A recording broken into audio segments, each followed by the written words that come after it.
بسم الله الرحمن الرحيم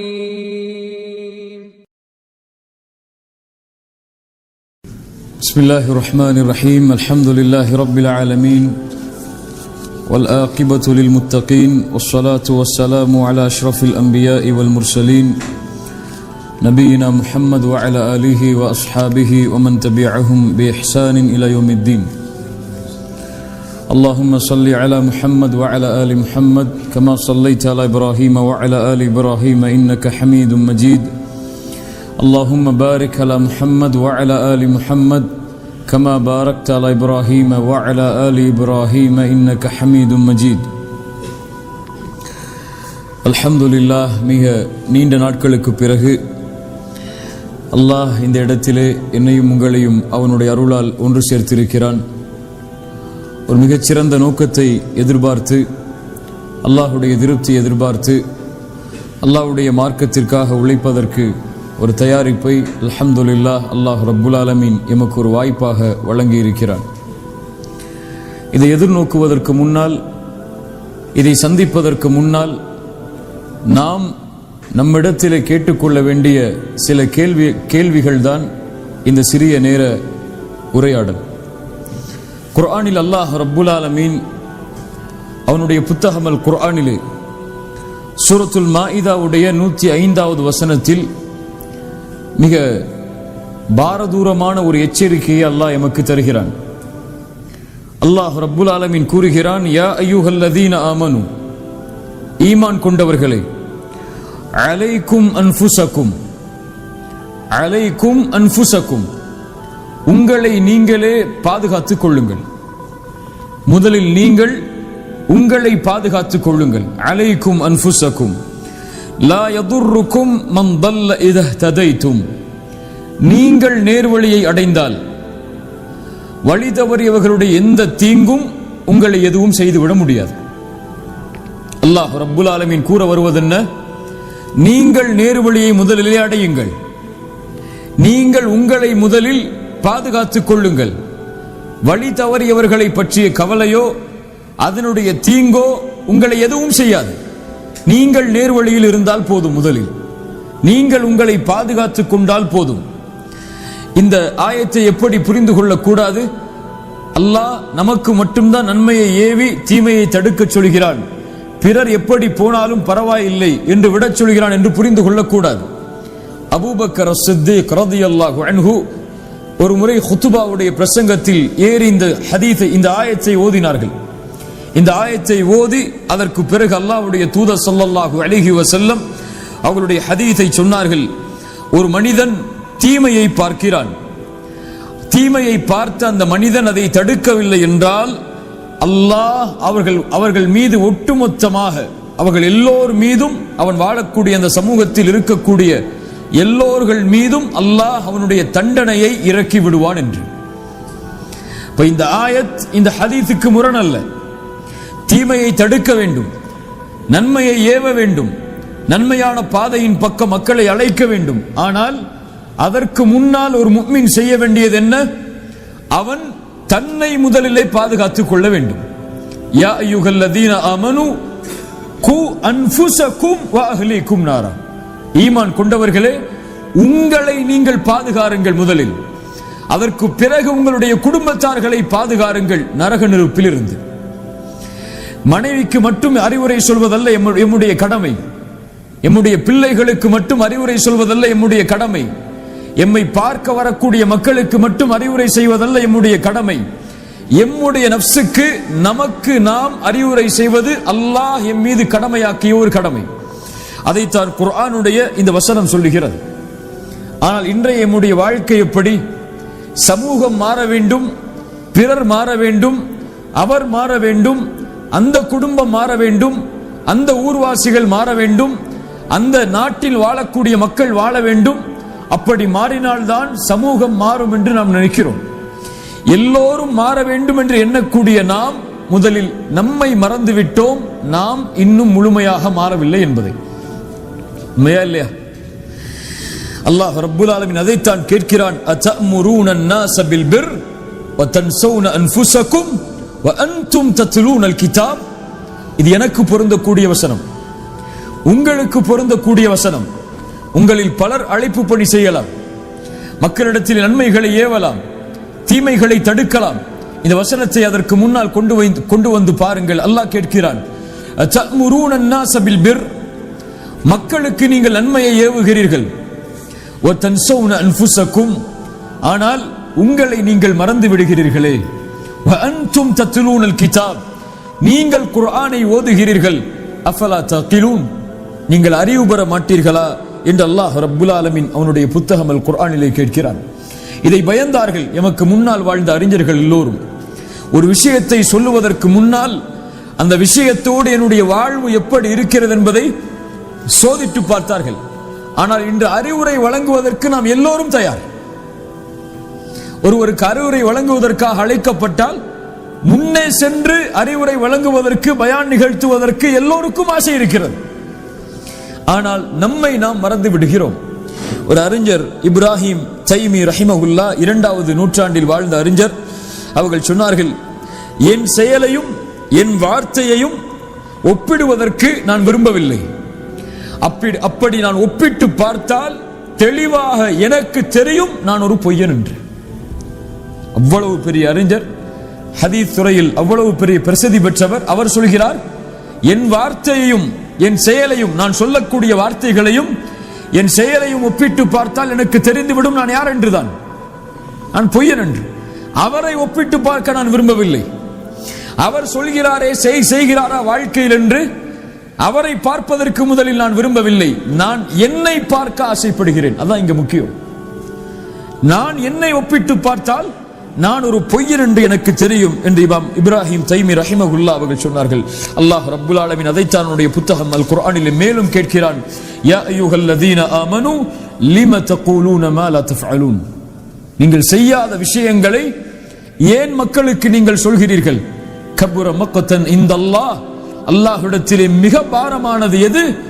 ஒரு மனிதன் தான் செய்யாத விஷயத்தை மக்களுக்கு அறிவுரையாக போதிப்பது. அல்லாஹ் அந்த குற்றத்திலிருந்து நம்மை பாதுகாப்பானாக. நாம் யார் என்று நமக்கு தெரியும். முதலில் நான் யார், என் ரப்புக்கு முன்னால் நான் நடந்து கொள்ளக்கூடிய முறை என்ன, தொழுகையில் என் நிலை என்ன, குர்ஆன் ஓதுதலில் என் நிலை என்ன, மறுமை சிந்தனையில் என் நிலை என்ன, மரண சிந்தனையில் என் நிலை என்ன என்பதெல்லாம் யாருக்கு தெரியும்? நமக்கு தெரியும். என்னை மக்கள் வேண்டுமானால் நல்லவராக கருதலாம். இவர் பயான் நிகழ்த்துகிறார், மக்களுக்கு அறிவுரைகளை சொல்கிறார், ஒரு மிகப்பெரிய நிகழ்ச்சிகளை எல்லாம் ஏற்பாடு செய்கிறார், அதில் நாம் எல்லோரும் இருக்கிறோம், எம்மை மக்கள் நல்லவர்களாக பார்க்கலாம். ஆனால் நாம் யார் என்று யாருக்கு தெரியும்? அல்லாஹ்விற்கு பிறகு நமக்கு தெரியும். அடிக்கடி சொல்லக்கூடிய வார்த்தை தான் இமாம் இப்னு ஜௌசி ரஹிமஹுல்லாஹ் அவர்கள் சொல்லுவார்கள், இந்த மனிதர்கள் நமக்கு தரக்கூடிய கண்ணியம் எல்லாம் எதற்கு தான்? அல்லாஹ் எம்முடைய பாவங்களின் மீது போட்டுள்ள திரைக்கு தான். அந்த திரையை அல்லாஹ் அகற்றிவிட்டால் நாம் யார் என்று மக்களுக்கு தெரிந்துவிடும். அல்லாஹ் எமக்கு இட்ட அந்த திரைக்கு தான் மக்கள் கண்ணியம் கொடுக்கிறார்கள், எனக்கு அல்ல, உங்களுக்கு அல்ல. ஏன்? நம்முடைய பாவங்கள் வெளிப்படுத்தப்பட ஆரம்பித்து விட்டால் நாம் யார் என்பது நம்முடைய மனைவிக்கு தெரியும், நம்முடைய குழந்தைகளுக்கு தெரியும், நம்மை சுற்றி இருக்கக்கூடிய எல்லோருக்கும் தெரிந்துவிடும். இன்று நம்முடைய வாழ்க்கை இதை பற்றிய சிந்தனை இல்லாமல் பிறரை பற்றிய சிந்தனையிலேயே நாம் வாழ்ந்து கொண்டிருக்கிறோம். பிறருடைய குறைகளை ஆராய்வதிலேயே நம்முடைய நேரங்களை கழித்துக் கொண்டிருக்கிறோம். இமாம் இப்னு கையிம் ரஹிமஹுல்லாஹ் அவர்கள் சொல்லுவார்கள், அல்லாஹ் ஒரு மனிதனுக்கு இரக்கம் காட்டட்டும். அவர் யார் என்றால், தன் குறையில் மூழ்குவதை விட்டு, பிறருடைய குறையில் மூழ்குவதை விட்டு தன்னுடைய குறையிலேயே மூழ்கி கொண்டிருப்பார். அல்லாஹ் ஒருவருக்கு அவனுடைய கோபத்தை, அவனுடைய சாபத்தை இறக்குவான். யார் அவன்? பிறருடைய குறைகளில் மூழ்கி கொண்டிருப்பான், தன்னை மறந்து விடுவான்.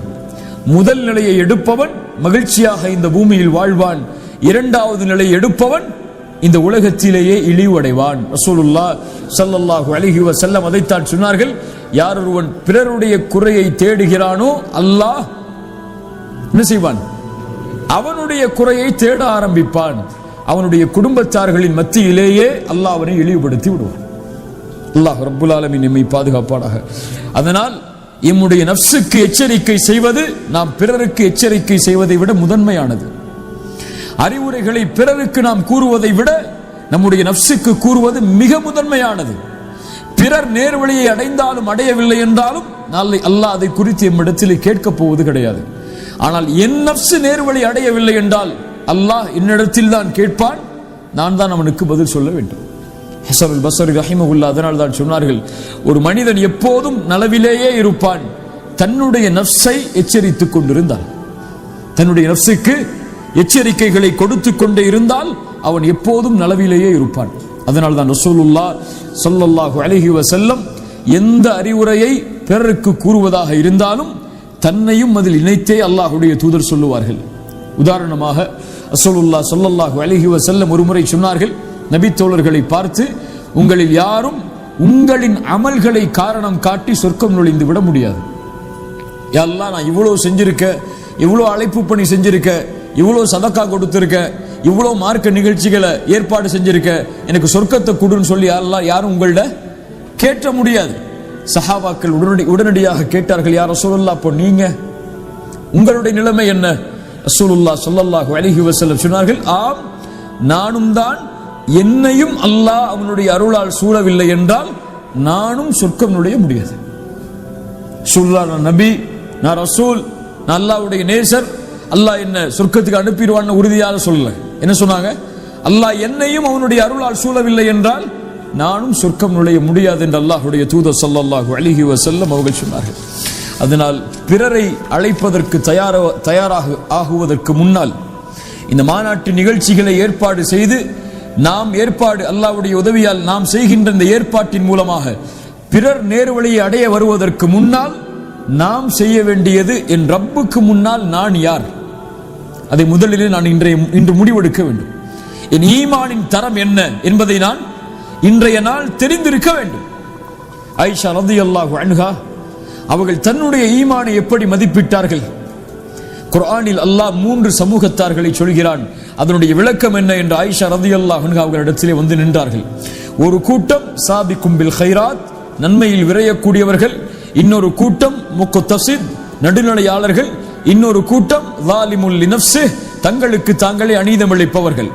ஆயிஷா ரலியல்லாஹு அன்ஹா சொன்னார்கள், சாபிக்கும் பில் கைராத், நன்மையில் முந்தியவர்கள் யார் என்றால் அல்லாஹ்வுடைய தூதரை ஈமான் கொண்டு அல்லாஹ்வுடைய தூதரோடு வாழ்ந்து அவர்களுடைய நாவிலாலே சொர்க்கத்தின் நற்செய்தி கொடுக்கப்பட்டவர்கள். அவர்களை பின்தொடர்ந்தவர்கள் யார்? முக்தஸித், நடுநிலையாளர்கள். ஸாலிமுல் லினஃப்ஸி, தங்களுடைய நஃப்ஸுக்கு அநீதம் இழைத்தவர்கள் யார் என்றால் வந்த தோழரை பார்த்து சொன்னார்கள், என்னையும் உன்னையும் போன்றவர்கள். ஆயிஷா ரலியல்லாஹு அன்ஹா தன்னுடைய ஈமானை எப்படி பார்த்தார்கள்? தன்னுடைய ஈமான் அல்லாஹ்விற்கு அநீதம் இழைக்கக்கூடிய தரத்தில் இருக்கிறது என்று பார்த்தார்கள். நாம் இன்னைக்கு எப்படி பார்க்கிறோம்? ஒரு சின்ன ஒரு தாவா நிகழ்ச்சி நல்லபடியா நடந்துருச்சு, மக்கள் வந்துட்டாங்கன்னா ஏதோ பெருசா சாதனை படைச்சிட்ட மாதிரி பார்க்கிறோம். அல்லது 5 வக்து சரியா தொழுதுட்டா இன்னைக்கு மௌத்தா போனா கூட அல்லாஹ் நம்மளை ஜன்னத்துல் ஃபிர்தௌஸ்ல ரசூலுல்லாஹ்வோட வாழ வச்சிருவான்னு பார்க்கிறோம். அல்லாஹ் ரப்புல் ஆலமீன் நம்மை சீர்படுத்துவானாக. சஹாபாக்கள் எல்லோரும் உங்களுக்கு எல்லாம் தெரியும். உமர் இப்னுல் கத்தாப் ரலியல்லாஹு அன்ஹு யார்? அவருடைய சிறப்புகளை எல்லாம் இந்த சிறிய நேரத்தில் கூற முடியாது. சத்தியம் அவருடைய நாவில் பேசும், அவருடைய சிந்தனையில் பேசும். உமர் ஒரு தெருவில் நடந்து சென்றால் ஷைத்தான் என்னோட தெருவில் ஓடி செல்வான். எனக்கு பிறகு ஒரு நபி வருவதாக இருந்தால் லக்கான உமர், அவர் உமராகத்தான் இருப்பார். உமரே, உன்னுடைய மாளிகையை நான் சொர்க்கத்திலே பார்த்தேன். உமரே, உன்னுடைய இல்மிற்கு அல்லாஹ் சான்று கொடுத்தான், உன்னுடைய இறையச்சத்திற்கு அல்லாஹ் சான்று கொடுத்தான். உனக்காக அல்லாஹ் குர்ஆனுடைய பல வசனங்களை இறக்கி இருக்கிறான். சுப்ஹானல்லாஹ். இப்படி சிறப்பு பெற்ற உமர் ஹலீஃபாவாக அமீருல் முஃமினீனாக மாறியதற்கு பிறகும் ஹுதைஃபா ரலியல்லாஹு அன்ஹு அல்லாஹ்வுடைய தூதர் முனாஃபிக்குகளுடைய பட்டியலை கொடுத்திருந்த, மறைவான அந்த பட்டியலை கொடுத்திருந்த நபித்தோழர் ஹுதைஃபாவிடத்தில் சென்று என்ன சொன்னார்கள்? யா ஹுதைஃபா, இந்த அமீருல் முஃமினீன், முஃமின்களுடைய அமீர் என்று அழைக்கப்படக்கூடிய உமர், இவரின் பெயரும் அந்த முனாஃபிக்கின் பட்டியலில் இருக்கிறதா என்று பார் என்றார்கள். ஹந்தலா ரலியல்லாஹு அன்ஹு என்ன சொன்னார்கள்? நாஃபக ஹந்தலா, ஹந்தலா முனாஃபிக்காகி விட்டார். ஏன் ஹந்தலா முனாஃபிக்கானார்? ரசூலுல்லாஹ்வோடு இருக்கும்போது ஒரு ஈமான், ரசூலுல்லாஹ்வை விட்டு பிரிந்து விட்டால் இன்னொரு ஈமான். அபூபக்கரிடத்தில் சொன்னார்கள் ரலியல்லாஹு அன்ஹு, அபூபக்கர் ரலியல்லாஹு அன்ஹு சொன்னார்கள், அப்படியா ஹந்தலா, நானும் அந்த தன்மையில் தான் இருக்கிறேன். அபு முலைகா ரஹிமஹுல்லாஹ் தாபிஈ, சஹாபாக்களுடைய மாணவர். அவர் சொல்கிறார், 30 நபித்தோழர்களை நான் பார்த்திருக்கிறேன். எத்தனை நபித்தோழர்கள்? 30 நபித்தோழர்களை நான் பார்த்திருக்கிறேன். அவர்களிடமிருந்து பாடம் படித்திருக்கிறேன். அந்த 30 நபித்தோழர்களும் தங்களை எண்ணினார்கள், நான் ஒரு முனாஃபிக்காக இருப்பேனோ என்று. சாதாரண நபித்தோழர்கள் அல்ல. அபு முலைகா ஹதீஸை அறிவிக்கக்கூடிய அறிவிப்பாளர். அவர் யாரிடத்திலிருந்து ஹதீஸை எல்லாம் கேட்டார் என்று பார்த்தால் ஆயிஷா ரலியல்லாஹு அன்ஹா, அஸ்மா பின்த் அபி பக்கர், அலி பின் அபி தாலிப், சஅத் பின் அபி வக்காஸ். சுப்ஹானல்லாஹ், சொர்க்கத்திற்கு நற்செய்தி சொல்லப்பட்ட நபித்தோழர்கள் இவர்கள் எல்லாம்.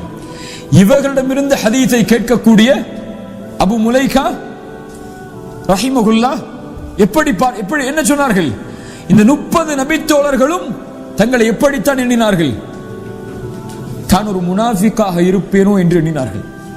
ஹசன் ரஹிமஹுல்லாஹ் அவர்கள் அதன் காரணமாகத்தான் சொன்னார்கள், மா யகாஃபு நிஃபாக இல்லல் முஃமின்.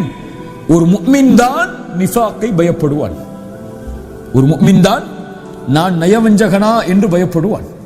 ஒரு முனாஃபிக் நிஃபாக்கை பயப்படவே மாட்டான். ஃபஜ்ர் தொழாதவன் முனாஃபிக் என்று ரசூலுல்லாஹ்வுடைய தெளிவான சான்று இருக்கிறது. ஒரு முஃமின் தான் ஃபஜ்ர் தொழவில்லை என்றால் நான் முனாஃபிக்குடைய பட்டியலில் சேர்ந்து விட்டேனே என்று பயப்படுவான். ஃபஜ்ரை தொழாமல் எழுந்திருக்கிறான், எந்த உணர்வும் இல்லை என்றால் இவன் பயப்படவே வேண்டாம். இவன் யார்தான்? முனாஃபிக் தான். அல்லாஹு அக்பர். தவறுகளை செய்யும் பொழுது நான் நயவஞ்சகத்தில் இருப்பதால் தான் இந்த தவறை செய்கிறோனோ என்ற எண்ணம் இல்லை என்றால் நாம் முஃமின் தான். நாம் முஃமினாக இருக்க முடியாது, முனாஃபிக்காகத்தான் இருப்போம். நம்முடைய சொல், நம்முடைய செயல் எல்லா நிலையிலும் வேறுபடுகிறது. யாரும் அதில் சுத்தமானவர்கள் அல்ல. நம்முடைய மனைவிக்கு ஒரு அறிவுரை சொல்லுவோம், பிள்ளைகளுக்கு அறிவுரையை சொல்லுவோம், நம்மிடத்திலே அறிவுரையை கேட்டு வருபவர்களுக்கு நாம் ஒரு அறிவுரையை சொல்லுவோம். ஆனால் நமக்கு தெரியும் அந்த அறிவுரையில் நான் எந்த அளவு இருக்கிறேன் என்று. குர்ஆனுடைய வகுப்புக்கு வரக்கூடிய நிகழ்வுகளை எல்லாம் மக்களுக்கு அனுப்பி அவர்கள் இந்த சென்டருக்கு வந்து குர்ஆனை ஓத வேண்டும் என்ற ஆர்வத்தை ஏற்படுத்துவோம். ஆனால் நமக்கு தெரியும் குர்ஆனில் நம்முடைய நிலைமை என்னவென்று, தொழுகையில் நம்முடைய நிலைமை என்னவென்று, திக்ரில் நம்முடைய நிலைமை என்னவென்று, அல்லாஹ்வுடைய பார்வையில் நம்முடைய நிலைமை என்னவென்று. அதை பற்றி எல்லாம் எந்த கவலையும் இல்லாமல் நாம் வாழ்ந்து கொண்டிருக்கிறோம். தெளிவான முனாஃபிக்குகளுடைய தன்மைகளை ஒப்பிட்டு பார்த்தால் இன்றைய நம்முடைய வாழ்வின் தன்மைகளை ஒப்பிட்டு பாருங்கள், அப்படியே இருக்கும். நாம் நிஃபாக்குடைய தன்மையில் வாழ்ந்து கொண்டே அல்லாஹ் பாதுகாப்பானாக நம்மை முஃமினாக நினைக்கிறோம். ஆனால் நபித்தோழர்கள் முஃமின்களாக வாழ்ந்து கொண்டே தங்களை முனாஃபிக்காக நினைத்தார்கள். அதான் நமக்கும் நபித்தோழர்களுக்கும் உள்ள வித்தியாசம். அல்லாஹ் ரப்புல் ஆலமீன் நம்மை பாதுகாப்பானாக. இந்த தன்மையிலிருந்து எப்படி மாறுவது? ஒருவர் மாறினால் அவனுடைய வாழ்வில் எது நடக்கும்? அதுதான் இந்த நேரத்தில் நம்ம செய்ய வேண்டிய முடிவு. ஒருவன் தன்னை அல்லாஹுவை நோக்கி விரையக்கூடிய மனிதனாக மாற்றினால் 2 தன்மைகள் அவனுடைய வாழ்க்கையில் ஏற்படும். முதல் தன்மை, தன்னுடைய ரப்பை அடையாமல் நெருங்காமல் தடுப்பதற்கு உள்ள பாவங்களை விடுபடுவான்.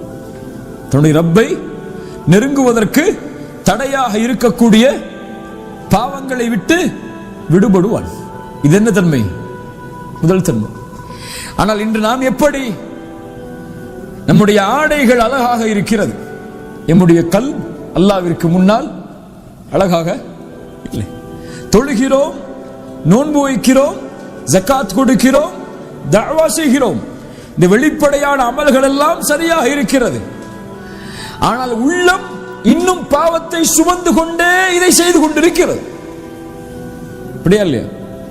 தொழுகிறோம், புறம் பேசுகிறோம், தொழுகிறோம், பொய் பேசுகிறோம், தொழுகிறோம், பிறர் மானத்தை பற்றி பேசுகிறோம், தொழுகிறோம், பிறர் குறைகளை வெளிப்படுத்துகிறோம். ஆனால் தொழுகிறோம். எது மேலானது? இப்னு தைமியா ரஹிமஹுல்லாஹ் அவர்களிடத்திலே அழகிய கேள்வியை கேட்டார்கள். ஒரு மனிதன் இஸ்திக்ஃபார், பாவ மன்னிப்பை கேட்கிறான். ஒரு மனிதன் அல்லாஹ்வை புகழ்கிறான். இதில் இந்த இரண்டில் எது சிறந்த அமல்? இது சிறந்த அமல்? பாவ மன்னிப்பா அல்லாஹ்வை புகழ்தலா? பாவ மன்னிப்பா அல்லாஹ்வை புகழ்தலா? இப்னு தைமியா ரஹிமஹுல்லாஹ் உதாரணத்தோடு சொன்னார்கள். ஏன் பாவ மன்னிப்பு சிறந்தது தெரியுமா? ஒரு மனிதனுக்கு ஆடை இருக்கிறது, அந்த ஆடை அழுக்காக இருக்கிறது, அதன் மேலே நறுமணங்களை பூசுகிறான். இது எதற்கு சமம்? பாவங்களில் உள்ளவன் தஸ்பீஹ் செய்வதற்கு சமம். ஒரு மனிதனுக்கு ஆடை இருக்கிறது, அழுக்காக இருக்கிறது, அவன் நறுமணம் பூசுவதற்கு முன்னால் முதலில் அதை துவைத்து சுத்தம் செய்கிறான், அதற்கு பிறகு நறுமணம் பூசுகிறான். இது பாவங்களிலிருந்து விடுபட்டு பாவ மன்னிப்பை கேட்டு அல்லாஹ்வை நெருங்கி நன்மைகளை செய்கிறார். இவர்கள்தான் அல்லாஹ்விற்கு விருப்பமானவர்கள். இவர்கள்தான் அல்லாஹ்விற்கு விருப்பமானவர்கள். இன்னஸ் ஸலாத்த தன்ஹா அனில் ஃபஹ்ஷாஇ வல் முன்கர். தொழுகை மானக்கேடான விஷயத்தை விட்டு தடுக்கும் என்றால் அவன் சுத்தமான நிலையில் தொழுகையில் போகின்றான். கல்வை சுத்தப்படுத்திய நிலையில் அல்லாஹ்விற்கு முன்னால் நின்றால் அல்லாஹ் ரப்புல் ஆலமீன் அவனை மற்ற செயல்களிலும் சுத்தப்படுத்துவான். அல்லாஹ் ரப்புல் ஆலமீன் நம்மை சீர்படுத்துவானாக. இந்த உள்ளத்தை கொள்ளாதவரை எம்முடைய எந்த தேவைகளை அல்லாஹ்விடத்திலே கேட்டாலும், எவ்வளவு அல்லாஹ்வை நெருங்க வேண்டும் என்று ஆசைப்பட்டாலும், எந்த பணிகளை நாம் செய்தாலும் அல்லாஹ்விடத்தில் நெருங்க முடியாது. ரசூலுல்லாஹ் சொன்னார்களா இல்லையா? ஒரு மனிதன் வெகு தூரமான பயணம் செய்கிறான், பாலைவனத்தில் செல்லக்கூடிய நேரத்தில் கடுமையான களைச்சலால் அவருடைய முடியெல்லாம் தூசி படிந்து, முகமெல்லாம் தூசி படிந்து காணப்படுகிறது. அப்போது அல்லாஹ்வை அழைக்கிறான், யா அல்லாஹ் உதவி உதவி என்று. ரசூலுல்லாஹ் சொன்னார்கள், இவனுக்கு அல்லாஹ் எப்படி உதவி செய்வான்? அல்லாஹ்வை இவன் அழைத்தாலும் இவனுடைய ஆடை ஹராமான ஆடை, இவன் உடுத்திருக்க சாப்பிட்ட சாப்பாடு ஹராமான சாப்பாடு, குடித்த பானம் ஹராமான பானம், இவனுக்கு அல்லாஹ் எப்படி உதவி செய்வான்? ஹராமான நிலையில் அல்லாஹ்விடத்திலே நெருங்க வேண்டும் என்ற ஆசைப்பட்டு நீங்கள் எதை செய்தாலும் அல்லாஹ் அங்கீகரிக்க மாட்டான். தஅவா செய்யுங்கள், அழைப்பு பணி செய்யுங்கள், இது அல்லாஹ்விடத்திலே பொருத்தத்தை ஏற்படுத்த வேண்டும் என்று முயற்சி செய்யுங்கள், அல்லாஹ் அதை முழுமையாக அங்கீகரிக்க மாட்டான். நீங்கள் பாவங்களை விட்டெல்லாம் விலகி அவனிடத்திலே வராதவர். யார் ஒருவன் சுத்தமான நிலையில் அல்லாஹ்வை அணுகுகிறானோ அவன் அல்லாஹ்வை நேசிப்பவன். அவன் எதை கேட்டாலும் அல்லாஹ் கொடுத்து கொண்டே வருவான். அழகான நிகழ்வை நேற்றைய தினம் படித்தேன், பல உரைகளில் அதை கூறியிருக்கிறேன், இப்போதும் அதை சொல்கிறேன். அஹ்மத் பின் ஹம்பல் ரஹிமஹுல்லாஹ் அவர்களுடைய காலத்தில் நடந்த ஒரு நிகழ்வு. அஹ்மத் ஷாமை நோக்கி ஒரு முறை பயணம் செய்கிறார்கள், தனியாக. பெரிய இமாம், பெரிய அறிஞர் தான். அஹ்மதை போன்ற அறிஞர்கள் இனிமேல் பிறப்பார்களா என்று தெரியாது. உலக வரலாற்றிலேயே அஹ்மத் ரஹிமஹுல்லா அவர்களுடைய ஜனாசாவிற்கு கலந்து கொண்ட மக்களை போன்று இதுவரை இந்த உலகத்தில் யாருக்கும் ஜனாசாவில் அவ்வளவு மக்கள் கலந்து கொள்ளலாம். அவ்வளவு பெரிய மக்களுடைய செல்வாக்கை பெற்ற, துஆவை பெற்ற மிகப்பெரிய அறிஞர் அஹ்மத் ரஹிமஹுல்லா. ஒரு முறை ஷாமுக்கு செல்கிறார்கள். இரவு நேரத்தில் ஒரு பள்ளியில் உறங்குகிறார்கள். இரவு நேரத்தில் ஒரு பள்ளியில் உறங்குகிறார்கள். உறங்கக்கூடிய நேரத்தில் அந்த காவலாளி வந்து சொல்லுகிறார், அஹ்மதே, பள்ளியில் உறங்குவதற்கு அனுமதி இல்லை, நீங்கள் வெளியே செல்லுங்கள் என்று. அவர் சொல்கிறார், நான் வெளியூரிலிருந்து வந்திருக்கிறேன், இந்த இரவு இங்கு உறங்குகிறேன், நாளை வேறு ஏதாவது இடத்தை பார்த்துக் கொள்கிறேன் என்று. அந்த காவலாளி உறுதியாக இருக்கிறார், பள்ளியில் நீங்கள் உறங்கக்கூடாது, வெளியே செல்லுங்கள் என்று. இருவருக்கும் வாக்குவாதம் வருகிறது. இறுதியாக அந்த காவலாளி அஹ்மதை அவர்களுடைய காலை பிடித்து தரதரவன இழுத்து பள்ளியை விட்டு வெளியே போட்டுவிட்டு கதவை பூட்டிவிட்டு சென்று விடுகிறார். அந்த வழியாக வரக்கூடிய அந்த வழியில் அந்த தெருவில் கடை வைத்திருக்கக்கூடிய ஒரு ஒட்டி தயாரிக்கக்கூடிய ஒரு வியாபாரி அஹ்மத் அவர்களை பார்க்கிறார். நீங்கள் யார், எங்கிருந்து வந்திருக்கிறீர்கள் என்று கேட்டு அஹ்மத் அவர்களை அழைத்து செல்கிறார் வீட்டுக்கு. வாருங்கள், என்னோடு இந்த இரவை தங்குங்கள் என்று. அஹ்மத் அவர்கள் தங்குகிறார்கள். அந்த வேலை செய்யக்கூடிய ரொட்டி தயாரிக்கக்கூடிய அவரை பார்க்கிறார்கள். எப்போது பார்த்தாலும் அல்லாஹ்வை புகழ்ந்து கொண்டே இருக்கிறார். எதை எடுத்தாலும் சுப்ஹானல்லாஹ், எதை எடுத்தாலும் அல்ஹம்துலில்லாஹ், எப்போது பார்த்தாலும் அஸ்தக்ஃபிருல்லாஹ் அஸ்தக்ஃபிருல்லாஹ் அஸ்தக்ஃபிருல்லாஹ். காலையில் அஹ்மத் அவர்கள் அவரை அழைத்து கேட்டார்கள், உன்னை பார்த்து நான் ஆச்சரியப்படுகிறேன், இவ்வளவு அல்லாஹ்வோடு நெருக்கத்தில் இருக்கிறாயே, இந்த இஸ்திக்ஃபார், இந்த பாவ மன்னிப்பு, இதற்குரிய பலனை எல்லாம் நீ அனுபவித்திருக்கிறாயா என்று கேட்டார். அல்லாஹ் உனக்கு இதனுடைய பலனை எல்லாம் வாழ்க்கையில் காட்டியிருக்கிறானா என்று. அவர் சொன்னார், ஆம் அல்ஹம்துலில்லாஹ், அல்லாஹ் அவனுடைய அருளை எனக்கு காட்டிக் கொண்டுதான் இருக்கிறான். இதுவரை அல்லாஹுவை நான் அழைத்து எந்த ஒரு அழைப்பையும் அல்லாஹ் நிராகரித்ததாக இல்லை. இதுவரை அல்லாஹ்விடத்தில் நான் துஆ செய்து அந்த துஆவில் எதையும் அல்லாஹ் அங்கீகரிக்காமல் இருந்ததில்லை, ஒரே ஒரு துஆவை தவிர. அஹ்மத் அவர்கள் கேட்டார்கள், அது என்ன துஆ? அவர் சொன்னார், என் வாழ்நாளில் என் மரணத்திற்கு முன்னால் இமாம் அஹ்மதை பார்க்க வேண்டும் என்ற துஆவை அல்லாஹ் இதுவரை அங்கீகரிக்கவில்லை என்று. முன்னால் உட்கார்ந்திருப்பவர் யார்? மஹ்மத் ரஹிமஹுல்லா சொன்னார்கள், அல்லாஹ்வுடைய செயலை பார்த்து ஆச்சரியப்படுகிறேன். ஒரு அடியானுடைய பிரார்த்தனையை நிறைவேற்றுவதற்காக இன்னொரு அடியானை இன்னொருவருடைய கரத்தால் பூமியில் தரதரவனை இழுத்து அவருக்கு முன்னால் கொண்டு வந்து விட்டான் என்று. சுப்ஹானல்லாஹ். இது அல்லாஹுவை நெருங்கிய ஆத்மா, பாவங்களில் இருந்து விடுபட்டு அல்லாஹுவையே சார்ந்திருக்கக்கூடிய ஆத்மா. இப்போ நம்முடைய வாழ்க்கை முதலாவதாக மாறும். அல்லாஹ் ரப்புல் ஆலமீன் எதை விரும்புகிறானோ அதை செய்வதற்கு, அல்லாஹுவை நெருங்குவதற்கு இருக்கக்கூடிய தடையாக இருக்கக்கூடிய பாவங்களை விட்டு அந்த வாழ்க்கை விலகும். இந்த ஒரு முஃமினுடைய வாழ்க்கையில் மாற்றம் ஏற்பட்டால் முதலில் ஏற்படுவது. இரண்டாவது, அவனுடைய வாழ்க்கையில் மாற்றம் ஏற்படும் அல்லாஹ் ரப்புல் ஆலமீனுடைய கட்டளையால் படைப்புகளோடு நெருங்குவதற்கு என்ன என்ன பாவங்கள் எல்லாம், என்ன என்ன செயல்கள் எல்லாம் தடையாக இருக்கிறதோ அதை விட்டு விலகுவான். படைப்புகளோடு நெருக்கமாகுவதற்கு, அன்பாகுவதற்கு அவனுடைய வாழ்வில் ஏதாவது தீய குணங்கள் இருந்தால் அதை விட்டு விலகி படைப்புகளுடைய பொருத்தத்தில் அல்லாஹ்வின் பொருத்தத்தை தேடுவான். ரசூலுல்லாஹி ஸல்லல்லாஹு அலைஹி வஸல்லம் அவர்களுடைய வாழ்க்கையில் இதை பார்க்கலாம். இன்னைக்கு நமக்கு என்ன, நம்ம தொழுகிறோம், நோன்பு வைக்கிறோம், தஅவா செய்கிறோம், ஜகாத் கொடுக்கிறோம், ஏதோ மறுமைக்கான அமல்களை சேகரித்து வச்சிருக்கோம் நினைக்கிறோமா இல்லையா? ஆனால் நாம் செய்த பல பாவ செயல்களால் இந்த நன்மைகள் எல்லாம் பங்கு வைக்கப்பட்டிருந்தது என்றால் என் நிலைமை என்ன? பங்கு வைக்கப்படுமா படாதா? தொழுகை பங்கு வைக்கப்படும். ரசூலுல்லாஹ் சொன்னார்கள், நீங்கள் தொழுகின்ற 5 வேளை தொழுகை பங்கு வைக்கப்படும், ஜகாத் பங்கு வைக்கப்படும், ஹஜ் பங்கு வைக்கப்படும், நன்மைகள் எல்லாம் பங்கு வைக்கப்படும். எப்போது? இவன் ஒரு மனிதனை பற்றி புறம் பேசியிருந்தால், ஒரு மனிதனை பற்றி பொய் பேசியிருந்தால், ஒரு மனிதனுடைய உள்ளம் நோகும்படி நடந்திருந்தால், ஒரு மனிதனை தாழ்வான பார்வையில் பார்த்திருந்தால், இந்த செயல்கள் எல்லாம் இவனுடைய நன்மைகள் அவனுக்கு பறிபோவதற்கு காரணமாக அமையும். நாளை மறுமையில் அல்லாஹ்விற்கு முன்னால் வந்து நிற்கும் போது, யா அல்லாஹ், தொழுதேனே, ஏன் நரகத்தை கொடுக்கிறாய் என்று கேட்க முடியாது. அதனால் ஒரு அறிஞர் அழகாக சொன்னார், அப்துல்லா இப்னு முபாரக் ரஹிமஹுல்லா, நீங்கள் யாரையாவது பற்றி புறம் பேசுவதாக இருந்தால் உங்களுடைய தாய் தந்தையை பற்றி புறம் பேசுங்கள். யாரையாவது பற்றி பேசிதான் உங்களுடைய உள்ளம் நிம்மதி அடையும் என்றால் உங்களுடைய தாய் தந்தையை பற்றி புறம் பேசுங்கள். ஏன் தெரியுமா? உங்களுடைய நன்மைகளுக்கு மிக உரித்தானவர்கள் அவர்கள்தான். உங்களுடைய நன்மைகளுக்கு மிக உரித்தானவர்கள் அவர்கள்தான். உங்கள் நன்மைகளை நீங்கள் பங்கு வைக்கிறீர்கள், புறம் பேசி அதை உங்கள் தாய் தந்தைக்கு கொடுங்கள், அவர்களுடைய சொர்க்கத்தின் அந்தஸ்தாவது உயரட்டும் என்று இமாம் அப்துல்லா இப்னு முபாரக் ரஹிமஹுல்லா அவர்கள் சொன்னார்கள். கண்ணியத்துக்குரியவர்களே, இந்த தொழுகை, இந்த நோன்பு, இந்த தஅவா இதெல்லாம் பலனளிக்காது எம்மிடத்தில் இந்த தீய குணங்கள் எல்லாம் இருந்தால். உமர் இப்னு கத்தாப் ரலியல்லாஹு அன்ஹு சொன்னார்கள், ஒரு வாலிபனிடத்தில் 9 நல்ல குணங்கள் இருக்கிறது, ஆனால் ஒரே ஒரு தீய குணம் இருந்தால் போதும், இந்த 9 நல்ல குணத்தையும் அது அழித்து விடும்.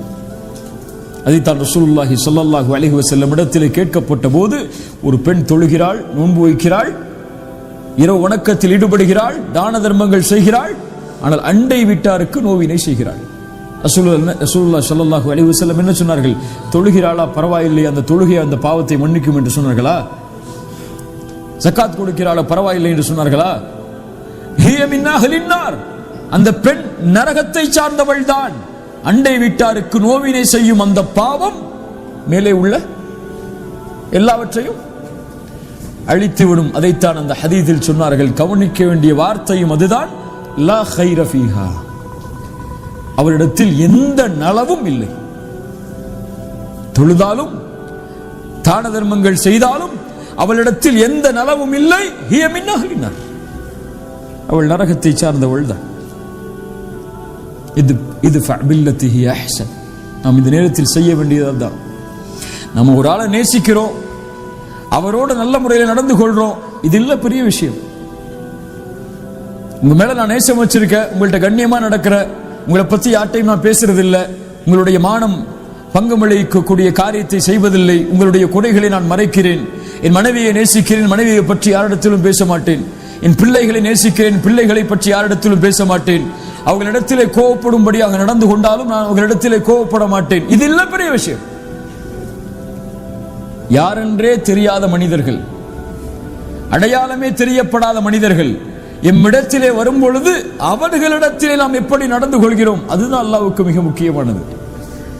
எல்லாரும் நடப்பாங்கல்ல, தெரிந்த மனிதர்களிடத்தில், நேசமுள்ள மனிதர்களிடத்தில், எப்படி நாம் பிற மனிதர்களிடத்தில் நடந்து கொள்ளப் போகிறோம், அவர்கள் வரும்போது அவர்கள் எப்படி வரவேற்க போகிறோம், அவர்கள் எம்மிடத்திலே கோபப்படக்கூடிய செயல்களை செய்யும் போது நாம் அவர்களிடத்தில் எப்படி நடந்து கொள்ளப் போகிறோம்,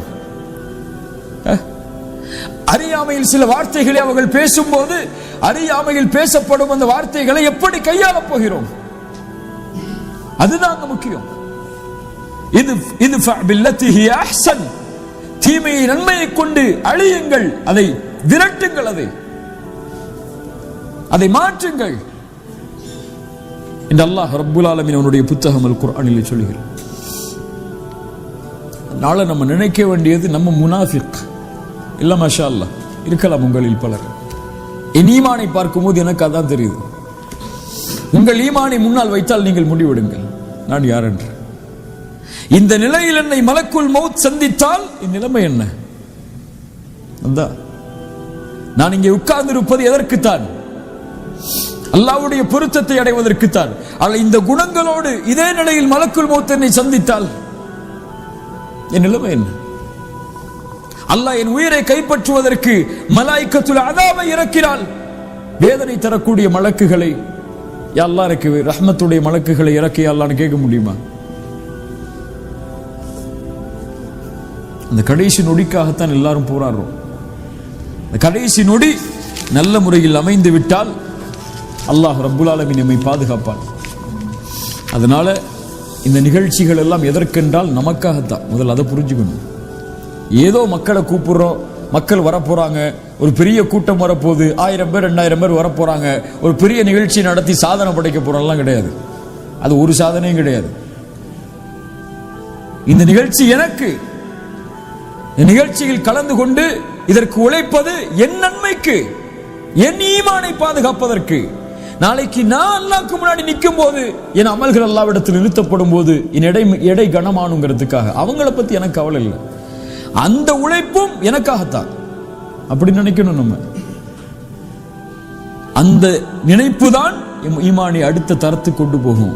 இது அவங்களுக்கு, மற்றவங்களுக்கு, இது அவங்க வந்து பலனளிக்கக்கூடிய மக்களுக்கு நினைச்சோன்னு சொன்னா இது நமக்கு தேவையில்லை. லா யதுர்ருக்கும் மன் தல்ல இதா ஹததைதும், அந்த தீங்கு நம்மளை ஒன்றும் செஞ்சிடாது. அவங்க நேர வழி அடைஞ்சாலும் அடையாட்டாலும் வந்தாலும் வராட்டாலும் நாளைக்கு மறுமையில் அல்லாஹ் அதை குறிச்சு நம்மள்கிட்ட கேட்க போறது கிடையாது. ஏன் அந்த நிகழ்ச்சியில வந்து நேர வழி அடைய போறலன்னு சொல்லி. இந்த நிகழ்ச்சியை நடத்தின நீ ஏன் நேர வழி அடையல, அதான் கேட்பான்ல. நீ ஏன் தொழுகையில சரியாகல, நீ ஏன் குர்ஆன் ஓதுறது சரியாகல, நீ ஏன் அல்லாஹ்வுடைய நினைவுல சரியாகல.